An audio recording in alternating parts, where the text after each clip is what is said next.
Hi friends, plastic முட்டை இப்ப திருச்சியிலயும் வந்திருக்கு. ஏற்கனவே ஒரு அம்மா வந்து சேலம்லயும் பிளாஸ்டிக் முட்டை வந்துருச்சுன்னு சொன்னாங்க. நேத்தி தான் நான் அந்த வீடியோ பார்த்தேன். அது எவ்வளவு நல்லதுன்னு இப்பதான் தெரியுது. யாரை எது பார்த்தாலும் இந்த மாதிரி ஒரு வீடியோ போடுறது நல்லதுக்கு. இப்பதான் நான் நைட்டு டின்னருக்கு ஆம்லெட் போடலான்னு பார்த்தேன்.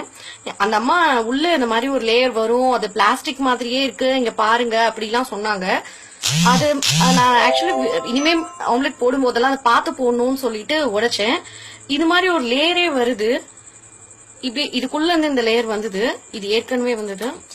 இதோ காமிக்கிறேன் உங்களுக்கு. ரொம்ப ஷாக்கிங்கா இருக்கு. முட்டை நம்ம எல்லாரும் சாப்பிடுறோம்.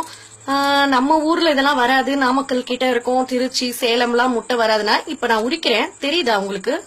இங்க பாருங்களேன், அப்படியே வருது தனியா. ஸ்மெல்ல கூட முட்டை மாதிரி தான் இருக்கு. எனக்கு ஒன்னும் ஒரு டிஃபரன்ஸ்லாம் ஒன்னும் தெரியல. இதோ பாருங்களேன் எப்படியோ வருது. அந்த முட்டை மேல ஓட்ட ஓட்டையெல்லாம் இருக்கும்னு சொன்னாங்க, அந்த மாதிரி தான் இருக்க மாதிரி இருக்கு. அந்த எக் எல்லாம் அதே மாதிரி இருந்தது. இப்ப நான் அதை ஷேக் பண்ணனால இந்த மஞ்சள் இதெல்லாம் ஒன்னா இருக்கு. பட் வந்து ஒரே அந்த முட்டை நம்ம நார்மலா முட்டை உடைச்சு ஊத்துனா எப்படி மஞ்சள் தனியா வெள்ளை தனியா இருக்குமோ அதே மாதிரிதான் இருந்தது.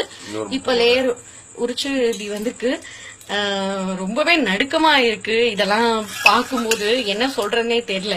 ஸோ நான் செகண்ட் முட்டை ட்ரை பண்ணி பாக்குறேன். அந்த பவுல்ல நிறைய முட்டை வாங்கினதுல ஒரு முட்டையை தான் எடுத்து போட்டேன். செகண்ட் முட்டை கட் பண்ணி பாக்குறேன். அது எப்படி இருக்குன்னு தெரியல. அது பிளாஸ்டிக் முட்டையா இல்ல நார்மல் முட்டையானு.